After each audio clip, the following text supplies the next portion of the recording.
Day 6.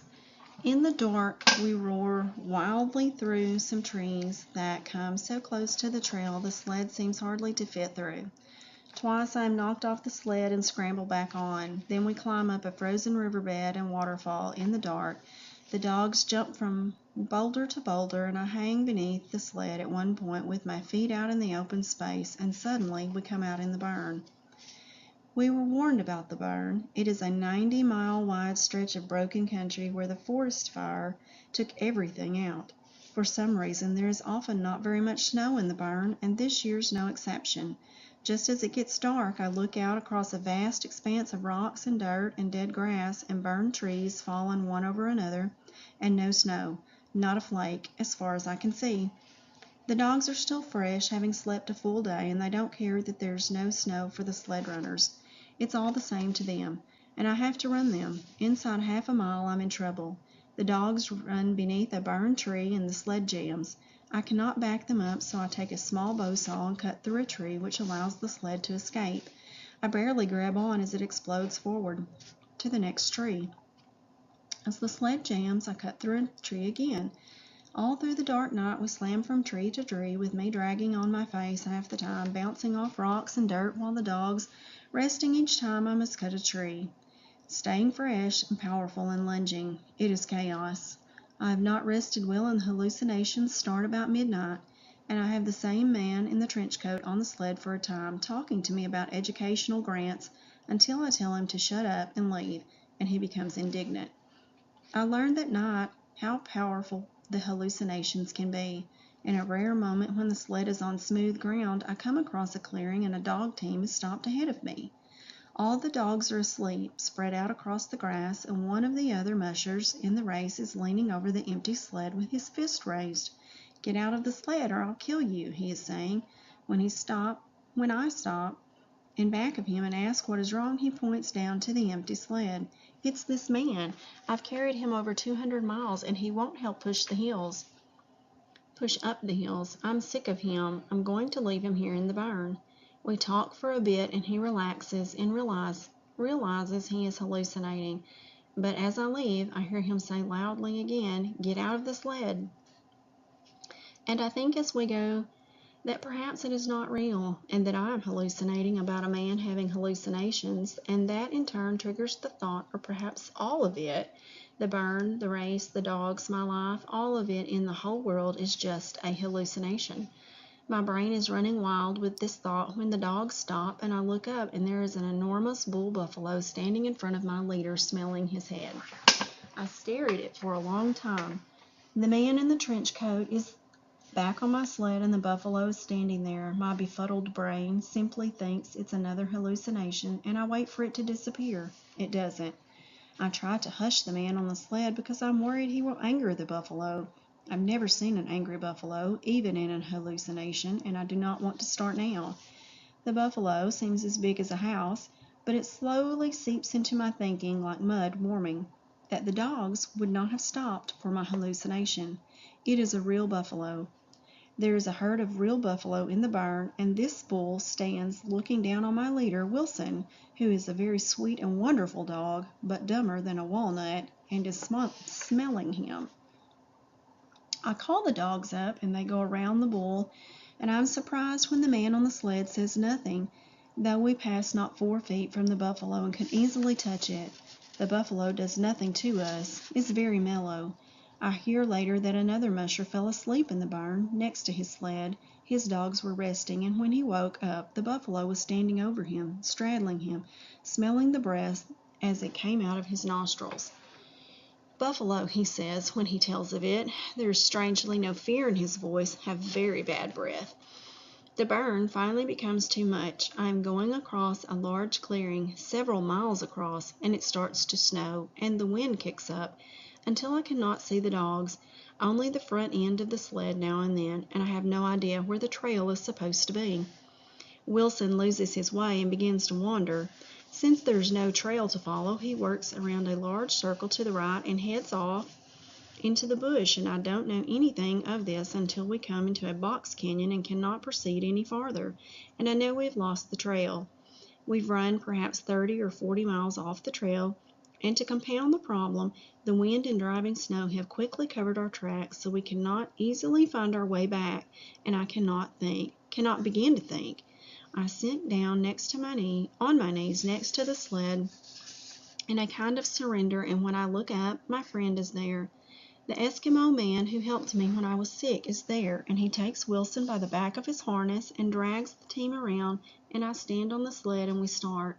I do not know where we are going, but I have great confidence in the man with the curving shoulders and gentle smile, and think that if we move slowly, just keep moving, he will not let me down. Hours pass, and each time I hesitate, he shows up next to the team and waves me on. I keep going, against the wind and snow, until I look down and see sled tracks. They're feeling so fast, they must be very fresh, so I call to the dogs to increase the speed, and we run through the rest of the darkness, and at dawn I see a cabin which signals the end of the burn. I wish I could thank the man who saved me again, but he is gone. It is the end of day 6. Day 7. In and out of a checkpoint, a village named Nikolai. It is very crowded with snowmobiles roaring by and resting teams all around, so I don't stay. The wind stops and the sun comes out. Everything again is steeped in beauty as I run down a river and over some large hills, and we come around a corner in the brush, run up off the river, and there is a bar. In the middle of nowhere, a man suddenly appears and asks me if I want a beer. I say no, I don't drink, and he gives me a soda instead. It tastes incredibly wonderful, and I drink it down in one long swallow. While I am turned away, he throws 3 more sodas in my sled. It is a very nice thing to do, except that I don't see him do it, and I leave the checkpoint without knowing the sodas are there. They settle down on top of my booties in the booty sack, and that night it gets 40 or 50 below, and the cans of soda freeze and burst. The next day it gets warm again. The sodas thaw and run into the cloth booties and refreeze in the cloth. Later that day, Wilson cuts his foot, and I go to get a booty for him, and find they are frozen in soda slush. I thaw one out in my armpit and put it on his foot, and we start off. Wilson smells the soda. If it smells interesting, he thinks it must taste good. Soon he is running on 3 legs, sucking on his foot, and that's the way I pass a team which is resting, with my leader running on 3 legs, sucking a foot. The musher just nods and watches Wilson run by. We run all day on the beautiful trail, down some long, long hills, into a checkpoint where a beautiful blonde girl hands me a cup of hot chocolate. It is not possible for anything to taste as good as that hot chocolate tastes, and I drink it slowly, trying to make it last. I leave the checkpoint in the dark. The land has flattened into long hills like ocean swells, and the wind has died down, and 3 teams run well through the night while I stand on the back, lost in hallucinations again. This time I see crowds of people cheering me. Some of them are riding snowmobiles, and some come out of cabins to wave, and I can see their families inside the cabins sitting at tables, and twice I have to move along on the sled to keep from being nudged by snowmobiles when they come close to wave to me. None of it real. Dawn comes, and we are in the interior of Alaska, so different it is like another planet. No trees, only tundra and long, low hills, and the jingle of a dog's collar and the woofing of their breath as they trot, and we cover the miles. The long miles across the interior of the Yukon River. It is the end of day 7. Day 8. It must be the same as going to the moon, crossing the interior of Alaska by dog team. After a time, it seems the team isn't moving, that the country, the tundra, the endless grass and shallow snow are rolling by beneath us, and we are standing still. So unchanging is the country. Flat, gently rolling. It is stultifying, running through the night to get to the cabin. Wilson has started to do a new thing. He falls over. When it first happened, I was worried that something was wrong and ran forward to attend to him. I put him on his feet, and his tail wagged, and he was all right, and we took off. In 30 yards, he fell over again. Once more, I put him on his feet, and we set out. Over he goes. Finally, I realize that the boredom is too much, and he is falling asleep while running. I pet him and sit next to him for a time, but he won't sleep to rest, only while we run. So he isn't tired, just bored. And once more we set off. I watch him with my light, and when his back starts to weave a bit, I say softly, "Willie?" And he wakes up and is fine for 40 or so yards. Then he does it again, and I say it once more, and through that long night every 40 yards I say, "Willie?" And it works. We keep moving and everybody stays happy. During the night I pass teams and they pass me. Finally, in the morning, the team stops at a small caved-in cabin. It's not a checkpoint, but it's a good place to rest the dogs.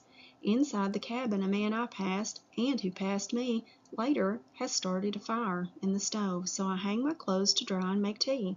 We are sitting and drinking when he asked me if I ran all night. Yeah, twice. Somebody went past me in the dark, he said, looking for somebody named Willie. I wonder who that was. I shrugged. I have no idea. This man had seen me running while Wilson sucked his foot.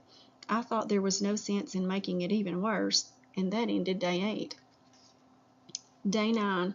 We passed through the ghost town of Iditarod, which is set up as a checkpoint.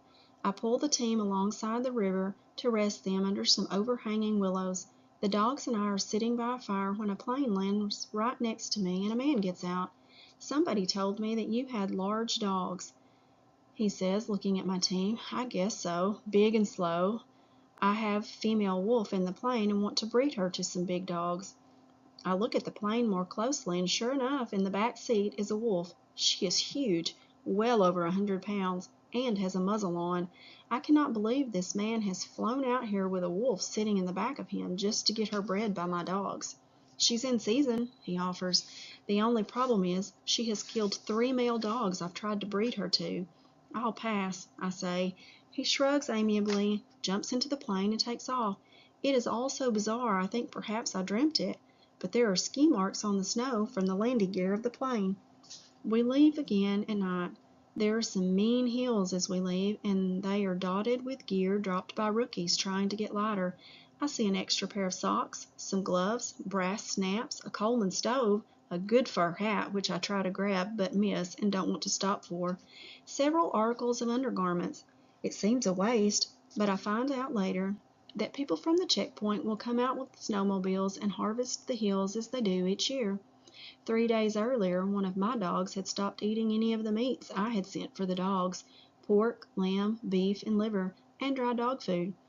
But she would eat the meat patties I had sent for myself, which had cheese and raisins and fat mixed in. So I gave her all my own food, and consequently didn't have any food at the checkpoints. Other mushers had helped me some, but a major food chain had butter and dry beverage powder at all checkpoints as a promotional stunt. So when I left the checkpoint, I'd take 4 or 5 pounds of butter with me. I was eating sticks of butter as I went across the interior to maintain energy. As you might imagine, I became truly sick of butter and still don't like it much yet. And when I got to Shageluk checkpoint, I was glad to find that the children from the school had a huge pot of moose chili cooking in the council hall just for the mushers. It tasted wonderful, and I could not stop eating it. Like a wolf, I gorged, ate 19 paper bowlfuls of chili. I then started to run up the Yukon River, and inside of 4 hours I thought I was going to die of gastric distress. At one point it became so bad that the team stopped and looked back at me in surprise. End of day 9. Day 10. The run up the Yukon River is horrific, 180 miles straight north into the wind, up the middle of the great river that historically is a highway across Alaska. In the summer, barges bring up supplies up the river to the villages. Now snowmobiles whiz by frequently as people go from one village to the next to visit. All the cold air in Alaska seems to settle into the Yukon Valley, and in the night it hits like a hammer blow. 40, 50 below and colder. Going up in the middle of the river in the deep cold night is like going inside an iceberg. I cannot stand the wind. I turned backward on the sled, hook my elbows and ride, but it's still too cold. I put on all my extra clothes, and it's still too cold. I feel the cold cutting through the clothing. I go up to check the dogs, but they are all right. No signs of frostbite, so we continue. There is nowhere to stop at any rate, just ice, flat ice and wind. We fight north the whole day and through the night, and stop to rest in the morning at dawn around in back of an island to get out of the wind, the cursed, cutting, tearing, soul-cold wind. I sit on the sled with my back to the wind, and let the new sun warm my face, and it is the end of day 10.